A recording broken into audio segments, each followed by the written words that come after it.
Y la farmacodinámica trata, la verdad que mi computadora se ve horrible. Bueno, la farmacodinámica trata fundamentalmente de la estrategia como pretendemos que el fármaco modifique las funciones corporales o de un huésped, llámese un microbio, para producir un efecto farmacológico. ¿Ya? Esta modificación que hace el fármaco sobre el cuerpo se llama farmacodinámica. Va a tratar sobre cómo modifica fundamentalmente, cómo modifica el fármaco el cuerpo. Y esta forma cómo actúa va a determinar la acción del fármaco, el efecto, va a explicarnos también los efectos adversos y nos va a explicar, por supuesto, efectos colaterales. ¿Ya? Entonces,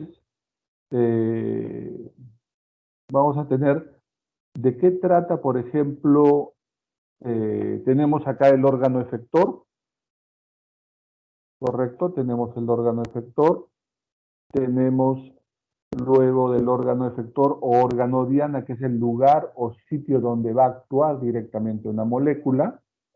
En este caso vamos a suponer una molécula de un calcio antagonista, que es un fármaco antihipertensivo, que actuará sobre la fibra muscular lisa vascular de la arteriola o de la arteria de pequeño y mediano calibre, produciendo vasodilatación como acción farmacológica. Va a dilatar la arteria, va a aumentar el diámetro de la arteria. Al aumentar el diámetro de la arteria, ¿cómo se va a producir este? Este se va a producir a que el antagonista del calcio, en este caso amlodipino como está en la lámina, va a ingresar a los canales de calcio, a los canales de tipo L, los va a bloquear y ese es el mecanismo o modo de acción, que será cómo se produce la acción, la explicación, ¿no es cierto? Y esto lo vamos a nosotros poder medir mediante un efecto clínico que puede ser a través de los órganos o sentidos o a través de aparatos para verificar esto. ¿Cómo constataremos su efecto clínico? Lo constataremos mediante la toma de la presión arterial. Entonces, si el paciente redujo sus cifras de presión arterial, estaremos viendo el efecto.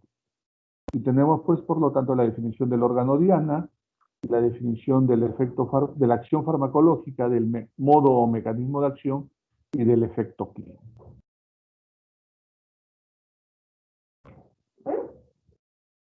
No quiere avanzar la imagen, se plantó. A ver.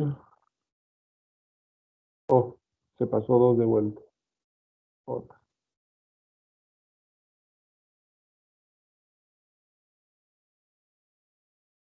Ok. Entonces, clasificación de los fármacos según su modo de acción. En general vamos a tener dos formas de que actúan los fármacos. Los placebos y los fármacos con acción definida.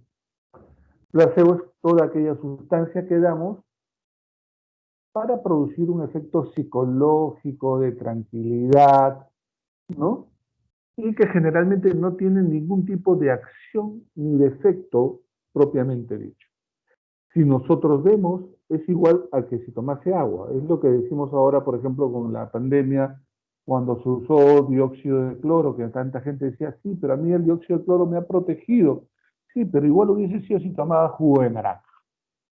Si yo le digo al paciente, con jugo de naranja usted va a prevenir el dióxido de cloro, el paciente va a creer que que el jugo de naranja lo protege y por lo tanto él estará convencido y ese será el efecto placebo. Está en el efecto psicológico del fármaco. Y este fármaco placebo se utiliza en los trabajos de investigación para poder medir una droga contra el fármaco placebo y la droga para ser efectiva tendrá que tener un efecto superior al placebo. Por ejemplo, un fármaco antipirético. Yo le doy un fármaco antipirético a los pacientes con fiebre, ¿ya? Y debe reducir la presión. Pero si lo mido contra el placebo probablemente por las características de presentación de la fiebre va a ser una fiebre que va a subir y luego va a tener tendencia a bajar. O si aplico medios físicos como las compresas, bañarlo, etcétera, la temperatura corporal bajará. En cambio, el fármaco de acción definida va a actuar, por ejemplo, bloqueando la ciclooxigenasa, va a disminuir el pirógeno endógeno y por lo tanto reducirá la fiebre. Ese efecto tendrá que ser superior al placebo en duración, en potencia, en inicio de acción, en cuanto le baja la temperatura corporal al paciente. Por lo tanto, esa es la diferencia entre un placebo y un fármaco de acción definida. Luego tenemos los tipos de acción farmacológica. Los tipos de acción farmacológica van a ser claramente definidos como estimulación toda aquella droga que aumentará la acción de un determinado órgano, depresora que la disminuya, por lo tanto, supresora que la anule totalmente, ¿no? De irritación cuando utilizamos alguna sustancia que produzca algún grado de inflamación, de irritación como mecanismo. Esto lo podemos usar generalmente en las curaciones, utilizamos algunos químicos para esto. Mecanismos de reemplazo que va a sustituir, por ejemplo, el caso de la insulina, que es una insulina actualmente sintética que va a sustituir a la insulina que el cuerpo es incapaz de producir para controlar la diabetes. Permisiva, o sea que permite la acción de otro fármaco, ¿no? Por ejemplo, en hipertensión, muchas veces viene el paciente hipertenso, pero no le baja la presión, no le baja la presión.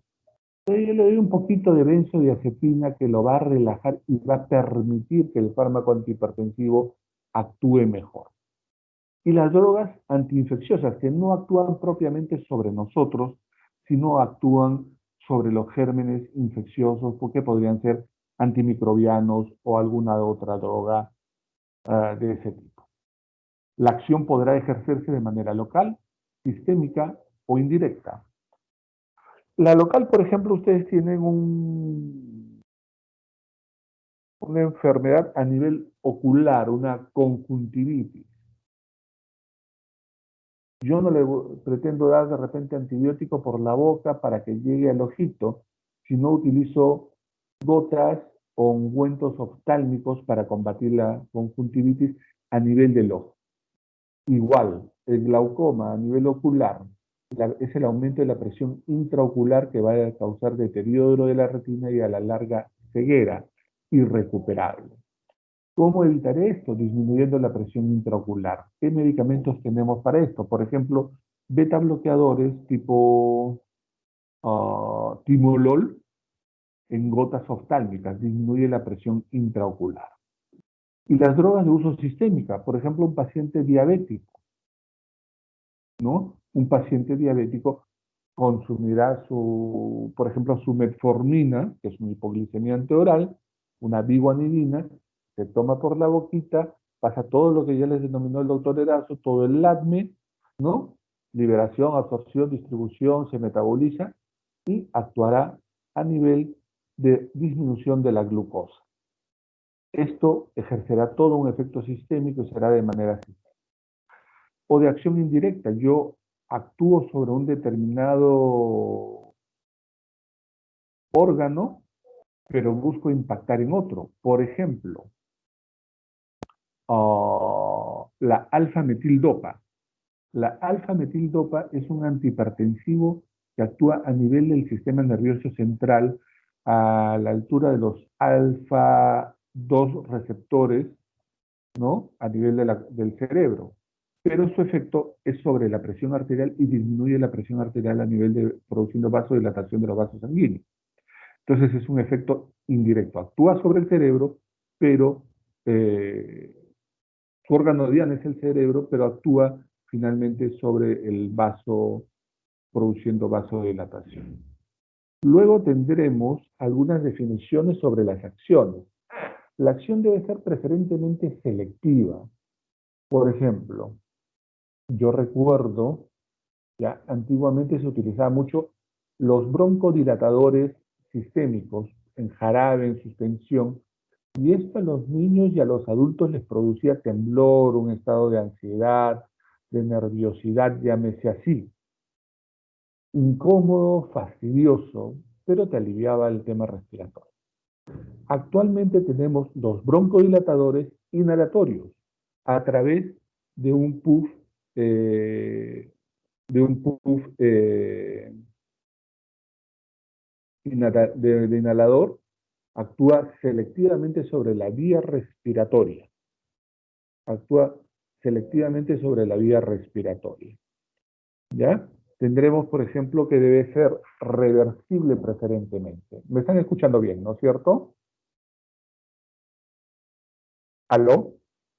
Sí, doctor. Sí, Sí doctor, se le se le escucha. escucha bien. Sí, doctor, sí se le escucha. Evidentemente las acciones de manera reversible, tanto en el tiempo como al actuar sobre un determinado órgano, porque a veces los efectos adversos se presentan y queremos retirar el fármaco para quitarle ese efecto indeseable. Los fármacos deben ser potencialmente su acción predecible. Si yo doy un medicamento, por ejemplo, para disminuir la glucosa, yo espero que le baje la glucosa a valores normales, pero que no le baje tanto como a 60, porque ya le voy a producir una hipoglicemia. Entonces, debe ser predecible para que sea manejable, para que sea ser seguro. Debe ser específico. El fármaco debe ser específico, debemos esperar que tenga una acción sobre un determinado lugar y no sobre otro. Y debe tener una alta afinidad el fármaco. En esta curva tenemos varias definiciones. Tenemos que medimos el tiempo versus el efecto del fármaco. Y el momento, el punto donde se intersectan ambas coordenadas es cuando administramos la droga. Comienza a ascender la curva en verde y hay una intersección de puntos inicial, donde el efecto del fármaco comenzará a sentirse y el periodo de tiempo en el que comienza a actuar. Ese periodo de tiempo que pasa entre el momento cero y comienza la acción se llama periodo de latencia o inicio del efecto. Eso es importante. Por ejemplo, yo recuerdo mucho en las emergencias, me llaman a cada rato, me llaman los pacientes, me despiertan a las 3 de la mañana. Doctor, el paciente ha venido con la presión alta, ha venido 170, ¿no? Le hemos dado captopril, han pasado 15 minutos y no le baja el captopril que ya lo hemos puesto por vía sublingual. Primer error, el captopril no es necesario darlo por vía sublingual. Es igual que si lo das por vía oral, pero bueno, le produce un efecto placebo, el paciente piensa que actúa más rápido. Segundo, lo tranquiliza. Pero tercero, el captopril por vía oral o sublingual comienza a actuar a la hora. Una hora después. O sea, me llamaron porque no conocen el periodo de latencia del fármaco. Sobre todo, este dato es importante para decirle, señora, usted está con una infección urinaria, va a comenzar a tomar antibiótico, pero le voy a dar esto para la fiebre y para las molestias, porque el antibiótico va a comenzar a controlarla 3 días después. ¿Correcto? Muy bien. El efecto sigue aumentando y llega a un máximo. Ese es el efecto máximo de la droga. Luego comenzará a disminuir gradualmente su concentración plasmática y llegará a un punto donde el efecto desaparece. Este punto en el que el efecto desaparece, desde que inicia la acción hasta que el efecto desaparece, es la duración del efecto o la duración de la acción. Y luego de ese nivel comienza a disminuir, pero ya no hay un efecto clínicamente relevante. Este umbral en el que comienza la acción o desaparece la acción, ese nivel del fármaco, esa concentración del fármaco, es el umbral mínimo para la acción del fármaco o concentración efectiva mínima o concentración inhibitoria mínima en el caso de los antibióticos. El efecto máximo será la concentración efectiva máxima. Y tendremos, pues, por lo tanto, el efecto terapéutico. Luego tendremos el mecanismo de acción. El mecanismo de acción se define como el conjunto de procesos que son la base de la acción farmacológica. Y es como ustedes pretenden, por eso les pondría el tablero de ajedrez al comienzo, ganar la partida de ajedrez. Primero saco mi peón, ¿no? Peón, saco, muy bien. El otro responde, luego saco mi alfil, perfecto, protejo con el caballo y voy elaborando una estrategia para ganar la partida. Ese es el mecanismo de acción, esa estrategia cómo actúa. El fármaco llegará a un receptor de la membrana, activará a un primer mensajero, activará la proteína G, al AMP cíclico. Esto generará la extrusión de calcio de las organelas intracitoplasmáticas y generará un efecto. El efecto será específico si es dependiente de receptores. Si actúa a través de un receptor específico, para abrir ese mecanismo de acción necesito esa llave específica, ese fármaco sobre ese receptor, sobre esa puerta. Podrá ser inespecífico también. Por ejemplo, el alcohol o anestésicos generales que van a hacer el lunes con el doctor Sandoval. En el alcohol, el efecto es a nivel del sistema nervioso central y comienza inhibiendo las capas superiores, primero los estados del pensamiento, de todo el ordenamiento y procesamiento de las ideas, el control de las conductas sociales, etcétera, e irá deprimiéndolas. Y finalmente, los últimos grados de la intoxicación alcohólica, intoxicará a la protuberancia y al bulbo, comprometiendo el centro respiratorio y llegando al paro respiratorio. Y así es como se mueren muchos de los pacientes. Muy bien. Por lo tanto, el mecanismo de acción de los medicamentos podrá explicar acciones agonistas, y es cuando un fármaco produce estimulación del receptor y genera un efecto clínico, ¿no? Ese será un fármaco agonista, todo aquel que estimula. Por ejemplo, si yo le doy adrenalina a un paciente, la acción sobre el receptor a nivel cardíaco, sobre el receptor beta 1, generará aumento de la frecuencia cardíaca. Ese es un mecanismo de acción agonista y un efecto, pues lógicamente estimulante sobre la actividad cardíaca. Antagonista será todo lo contrario. Aquel fármaco que bloquea, que inhibe, que evita la acción del fármaco. ¿Correcto? Entonces llega al receptor y no genera una actividad. Por ejemplo, las drogas beta bloqueadoras. Hablábamos de la adrenalina. Los beta bloqueadores hacen lo contrario. Llegan al mismo receptor, lo tapan, evitan la acción de manera competitiva, compiten con la adrenalina, la sacan de ahí, la chotean y permite de que ese receptor no genere un efecto. Eso será antagonista. Luego vienen los agonistas parciales. Yo espero de que el efecto de esta droga sea como 10, pero actúa como 5, actúa menos potente de lo que yo espero. Eso es un agonista parcial. Y un antagonista negativo será aquel que en vez de suprimir el efecto, causa el efecto contrario del receptor. Si el receptor aumenta la presión arterial, esta droga la disminuye. Ese será un antagonista negativo o agonista inverso. Pero los fármacos no solamente tienen los efectos clínicamente relevantes, los efectos favorables, que son los que buscamos. Nosotros usamos una droga para generar un efecto benéfico. El efecto colateral, en cambio, será aquel por el cual se genera un efecto secundario, un efecto diferente al original, pero que puede ser clínicamente relevante. Por ejemplo, hay un fármaco, hablemos del fármaco más conocido, el Viagra, el sildenafilo. El sildenafilo fue un medicamento diseñado para la angina de pecho. Ese era su principal efecto, ¿no? Pero cuando se midió el impacto clínico no fue significativo, no fue todo lo que se esperaba, y además de no ser todo lo que se esperaba, ah, tenía algunas reacciones adversas. Entonces, cuando se les pide que devuelvan el fármaco, los pacientes no querían devolverlo, los varones. Las mujeres lo devolvieron en el trabajo de investigación. Y le preguntan a los varones por qué, ¿no? Hacen las pesquisas respectivas y descubran que el fármaco producía mejoramiento de la función eréctil en el varón.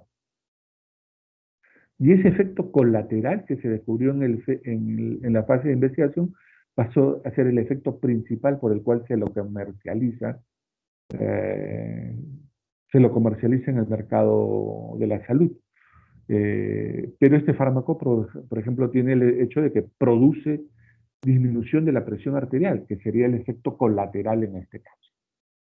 La reacción del efecto adverso será aquel, pues, el efecto adverso es, pues, aquel en el cual el fármaco produce una respuesta inadecuada y más bien perjudicial, nociva contra la salud del paciente.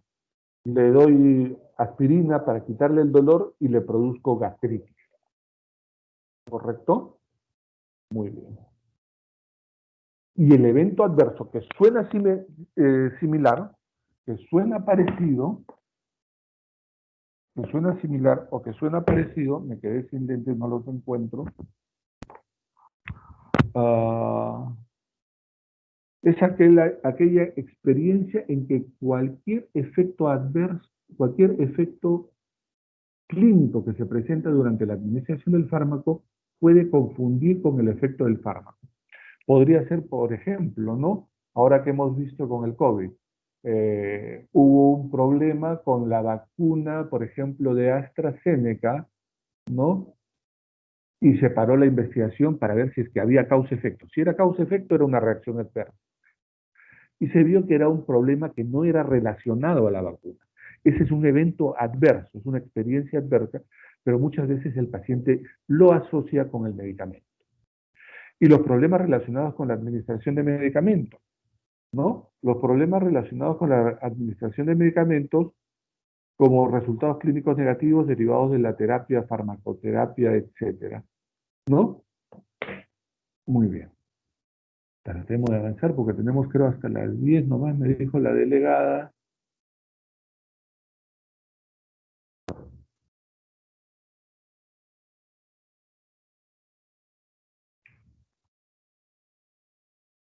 ¿Estoy yendo muy rápido o está bien? Porque se colgó acá la página. Doctor, está bien, creo. Ok, perfecto.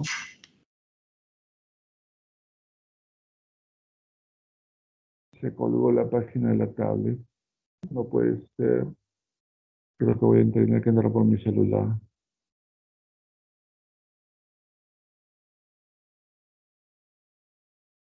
No soluciona.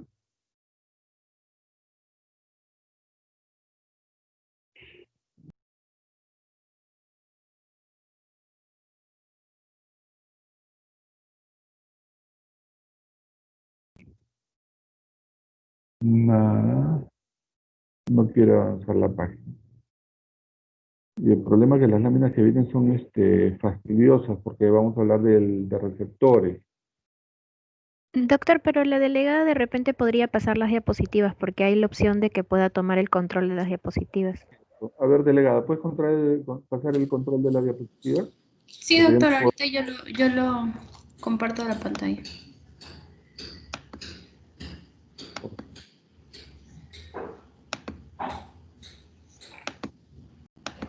Me colgó la tablet.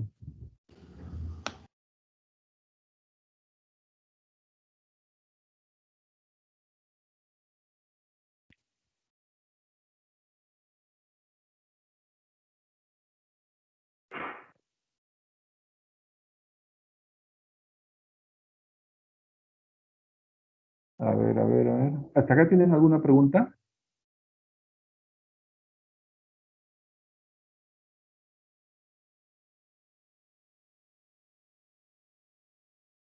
Muy bien.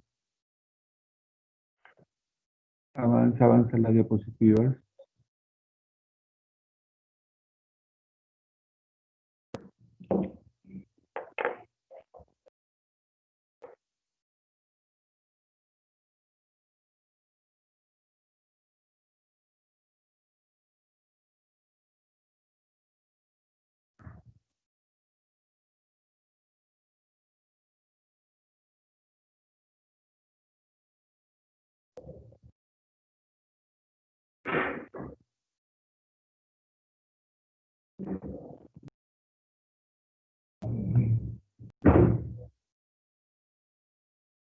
Avanza los números ahí entonces. No, Doctor, dime. disculpe, una pregunta.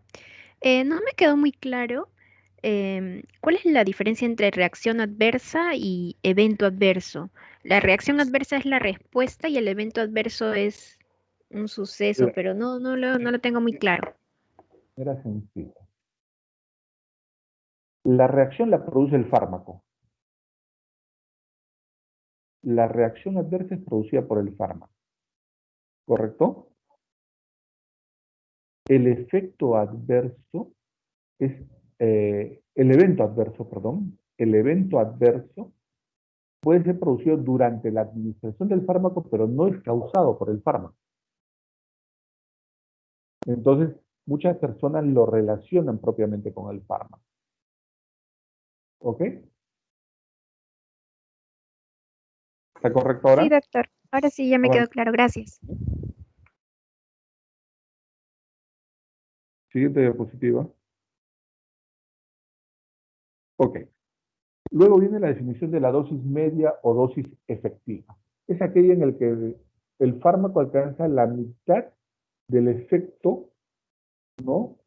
Es aquella que produce un efecto determinado en el 50% de pacientes. ¿Ya? Esto le baja 10 milímetros de mercurio en la presión arterial a la mitad de estos 100 pacientes que les administré. Esa es la dosis media. Siguiente. La dosis tóxica será aquella que le produce efectos adversos o tóxicos al 50% de los pacientes. Y yo debo tratar de evitar de llegar a esa dosis tóxica. Siguiente. De la dosis tóxica, del 50% de la dosis tóxica y el 50% de la dosis efectiva, en ese rango terapéutico debemos manejarnos, es el margen de seguridad. Debo usar más del 50% de la dosis efectiva para que el medicamento actúe de manera razonable en la mayor población, pero que sea menos del 200 de la dosis tóxica al 50%, menos de eso, para que no sea malo para los pacientes. Y por lo tanto, a mayor dosis nos acercamos más al efecto tóxico y por lo tanto el margen de seguridad será menor. Este margen de seguridad es importante conocerlo en los medicamentos porque mientras más estrecho sea el margen de seguridad, pues menor será nuestro margen de maniobrabilidad para controlar al paciente. Mientras más nos acercamos a la dosis tóxica, más peligroso para que aparezcan reacciones adversas o incluso fatales. Siguiente. Luego viene de todo esto, hemos hablado en varios momentos la palabra receptor. Y actualmente, a diferencia de lo que antes sabíamos, los médicos hace 100 años, que le dábamos algo y causaba un efecto, ahora sabemos y podemos explicar a qué nivel actúan y los receptores tienen gran implicancia en esto. Siguiente. Los receptores podrán tener pues un efecto agonista o un efecto antagonista y ya sabemos esta definición. Siguiente. Siguiente. Los receptores son complejos macromoleculares, o sea, son complejos grandes, moléculas no son pequeñas, que al combinarse y al unirse a la droga van a ejercer una determinada acción, ¿no? El receptor existe en un estado estructural que podrá cambiar o modificarse en determinados momentos y permitir la acción o la unión del fármaco, reconocerlo a él o no. Esto para tener diferentes momentos. El receptor podrá estar activo, inactivo, en estado de reposo. Hay varios tipos de momentos en los cuales están los receptores. Siguiente. Siguiente. Esos son los esquemitas, los dibujitos que había puesto. Los criterios para la unión entre la droga y el receptor son de que deberá, normalmente es saturable. Existe un número determinado, un número finito, un número que puede llegar a saturarse los receptores con la droga. Esperamos que esta unión droga-receptor sea reversible. Imagínense que sea irreversible. Por ejemplo, si damos un anticoagulante, se une de manera irreversible al receptor y el paciente se va a desangrar. Entonces, esperamos que haya un efecto de reversibilidad en el tiempo o con una droga antagonista que revierta el efecto. Deberá ser estereoselectiva, ¿no? La estereoselectividad tiene que ver con la selectividad a nivel de la estructura química y la estructura estereoisomérica del fármaco. Tendrá que ser, pues, compatible una con otra, ¿no? Si no, no va a poder ejercer su efecto. Tendrá que ser específica sobre determinado receptor. Como, por ejemplo, el problema de la adrenalina es que es una droga que actúa de manera no selectiva y actúa sobre todos los receptores adrenérgicos. Y si yo quiero actuar específicamente a nivel cardíaco, tendré que utilizar una droga selectiva. Igual hablábamos con el salbutamol hace un rato. Debe ser específica por un tejido, o sea, debe tener mayor afinidad, mayor especificidad por un tejido. Y la unión debe ocurrir a concentraciones fisiológicamente relevantes para que se ejerza un efecto clínico, pero no tan altas las concentraciones que pueda llegar a un nivel tóxico, como podría ser, pues, si es que aplicamos el trabajo de la doctora australiana que habló de la ivermectina in vitro, utilizar concentraciones 50 veces superiores a la dosis recomendada de ivermectina. Si utilizamos ivermectina, esa dosis potencialmente puede ser tóxica, ¿no? Siguiente.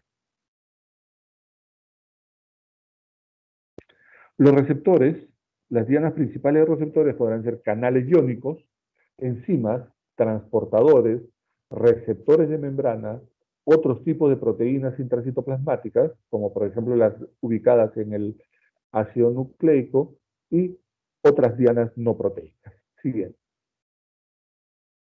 Los canales iónicos, tenemos los voltajes dependientes, los operadores de receptores, otros tipos de canales. Por ejemplo, los canales de sodio son ampliamente distribuidos en la economía corporal y tenemos canales de sodio, por ejemplo, a nivel de anestésicos locales, de nervio periférico para producir anestesia regional. O los canales de sodio también están ubicados a nivel del corazón, a nivel del tejido de excitoconducción, y tenemos los fármacos antiarrítmicos, como el caso, por ejemplo, de el canal de sodio de la lidocaína también es anestésico local. Por ejemplo, el caso de la difenilidantoína. Tenemos canales de calcio que actúan sobre la presión arterial o que a nivel del tubo digestivo, como el caso del dicetel, tienen acción contra el estreñimiento. Los canales potasio dependientes son antiarrítmicos, como el caso de la amiodarona. Los canales operados por receptores de membranas de tipo ionotrópicos. Los canales de cloro, que hace un rato habló la doctora Pareja en anticonvulsivantes, y así. Siguiente. Los canales de voltaje dependiente son los más típicos, ¿no? Los que permiten un flujo pasivo de iones, por diferencia, se activa el receptor, se abre, permite un gran flujo iónico, cambia la polaridad y se cierran, ¿no? Siguiente. Estos son clásicos en los canales sodio-potasio. Siguiente. Y, por ejemplo, las drogas antiarrítmicas o los anestésicos locales. Los inhibidores enzimáticos, que son importantísimos en la práctica clínica, deben ser reversibles, podrán ser competitivos o no competitivos. Los irreversibles se prefiere que sean lo menos posible, y los de activación enzimática.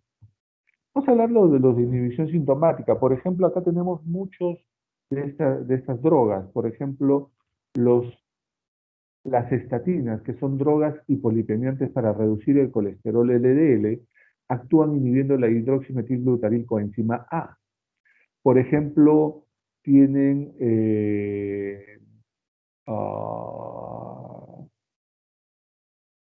el doctor Luján, si mal no recuerdo, les habló del trimetropin, que tiene sulfametoxazol con trimetropin.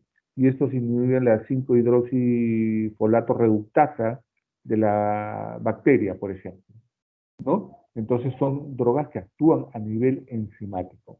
Y hay infinidad de ellas en el ejemplo. Siguiente. El transporte, moléculas que producen transportadores activos, como las ATPasas, ¿no? La bomba sodio-potasio ATPasa, por ejemplo, se bloquea cuando se utiliza digoxina o digitálicos en la insuficiencia cardíaca. Se bloquea la acción de la bomba sodio-potasio ATPasa, bloquea el intercambio sodio-potasio, y lo que va a hacer finalmente es ingresar calcio a la célula, activando la contractilidad y mejorando la contractilidad muscular de la fibra muscular cardíaca y optimizando el trabajo pues en la insuficiencia cardíaca.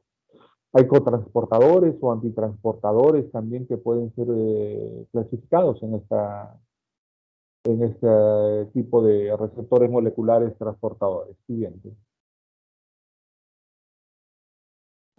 Existen receptores de membrana inotrópicos, ionotrópicos, como el canal de sodio, cloro que hablaba la doctora hace un rato, los receptores nicotínicos en el sistema nervioso parasimpático, que lo van a ver con el doctor Luján, y acá actúan las drogas como la atropina, como la buscapina, la escopolamina, ¿no? Receptores asociados a proteína G. A proteína G actúan estos receptores, activan a la proteína G y generalmente tienen 7 dominios transmembrana. Los receptores que tienen un dominio transmembrana, ¿no? Que son receptores con actividad relacionada a la guanilciclasa o otro tipo de enzimas de este tipo, como la AMP cíclico, la adenilciclasa, ¿no? Receptores intracelulares. Hay receptores específicos para hormonas esteroideas.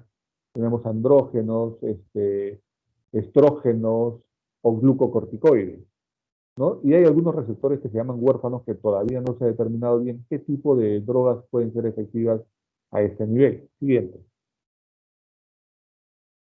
Siguiente. Los receptores asociados a canales iónicos se determinan receptores ionotrópicos y están involucrados con la transmisión sináptica rápida. Tienen que ver con el potencial de acción propiamente. Y son proteínas con 20 segmentos transmembranas, son proteínas grandes que se fijan al ligando y producen la apertura del canal. Un poco lo que mencionaba la doctora, los receptores, por ejemplo, GABA a nivel del sistema nervioso central, que también se verá en la clase de antidepresivos. Siguiente. Los receptores acoplados a proteína G o también que tienen 7 dominios transmembrana constan de 7 segmentos con estructura de tipo alfa hélice, y existen varios tipos, ¿no? Los de tipo 1, similares a la rodopsina; los de tipo 2, receptores de secretina o glucagón; los de tipo 3, los metabolotrópicos o sensores de calcio; y los de tipo 4, las llamadas feromonas, ¿no? La traducción se realiza a través de proteína G y esos son procesos de desensibilización. Siguiente. Los receptores con un segmento transmembrana son receptores relacionados a la tirosinquinasa o a la guanilinciclasa, y los de la tirosinquinasa, como por ejemplo las hormonas de crecimiento, factores de crecimiento como los relacionados al péptido, relacionados a la insulina y de ese tipo, ¿no? Siguiente. Los receptores nucleares, importantes, por ejemplo, son una gran familia de receptores intracelulares que actúan que están a nivel del núcleo y cuyos ligandos o fármacos tendrán que atravesar desde el extracelular, ser transportados generalmente por una molécula transportadora, llevada al núcleo y en ese lugar actuará con su receptor. Existen los receptores de las hormonas esteroideas, ya les mencionaba los estrógenos, andrógenos y corticoides, o de las hormonas tiroideas y de la vitamina D. Siguiente. Estos van a expresar modificaciones genéticas importantes. Acá tenemos 4 superfamilias de receptores. La que está en el segmento superior es el receptor nicotínico de acetilcolina, ¿no? En el cual actúan las drogas parasimpático-miméticas o parasimpaticolíticas, y tiene 4 dominios transmembrana. Los receptores hormonales típicos, que tienen alrededor de 7 dominios transmembrana, que son de acción lenta y que permiten su transducción de la señal a través de la activación de la proteína G. Los receptores de factor de crecimiento tienen un solo dominio transmembrana y a través de él actúan, por ejemplo, la hormona de crecimiento o los factores, las hormonas como el tipo de insulina. Y su señal se va a traducir por acción de la tirosinasa o de la guanylase clase. Y los receptores intracelulares como los receptores nucleares. Siguiente. Los receptores pues actuarán integrando los diferentes mecanismos moleculares, ¿no? Algunos actuarán, por ejemplo, abriendo un canal voltaje dependiente, la molécula se une al receptor, se abre el canal, permite el flujo de iones y esto producirá hiperpolarización o despolarización de la célula, y esto será la responsable de generar el efecto, y esto ocurre en milisegundos, como es, por ejemplo, en el corazón. Luego existirán otro tipo de receptores que van a activar a la proteína G, por ejemplo. La proteína G va a activar al flujo de iones y esto permitirá un cambio en la excitabilidad. Además actuará activando GMP o AMP, liberará calcio, fosforilará proteínas u otra forma que generará la respuesta y esto se demora segundos.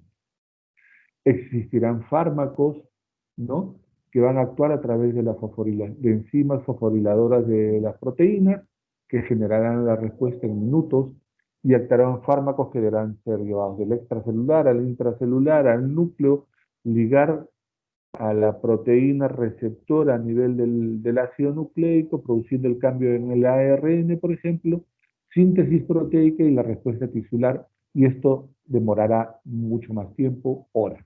Siguiente. Los receptores pueden estar ligados a proteína G. Hay diferentes tipos de proteína G. La proteína G es el estimulante, la G y la inhibidora, y así, algunas ligadas a fosfolipasa de tipo C, a corriente de calcio, a adenilciclasa a nivel del ojo, de la nariz, pero hay que tener presente que el efecto del AMP cíclico como fenómeno de la transducción hace de que se aumente la respuesta a la activación del ligando. Siguiente. Este es para especificar nuevamente la actividad, como por ejemplo el glucocorticoide atraviesa la pared, se une a un transportador, es llevado al núcleo, en el núcleo este glucocorticoide se va a liberar, llamémosle así, se va a unir a la porción del ácido nucleico, va a producir síntesis nucleica, luego va a ser liberado de esta proteína será llevada hacia el extracelular y finalmente tendremos una proteína sintética nueva. Siguiente. Y los lugares de la acción colinérgica terminal, por ejemplo, son típicos receptores, los receptores de tipo muscarínico, nicotínico, se produce la acetilcolina a nivel de la fibra muscular, fibra nerviosa parasimpática.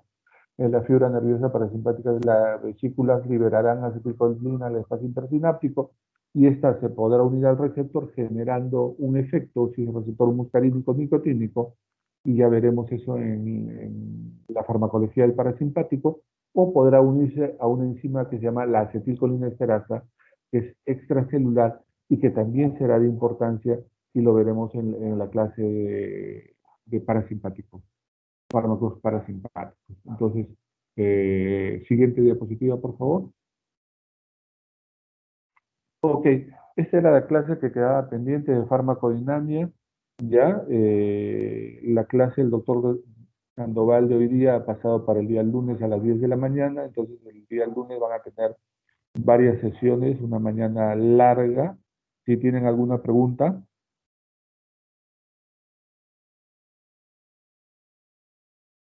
¿Aló? ¿No hay preguntas?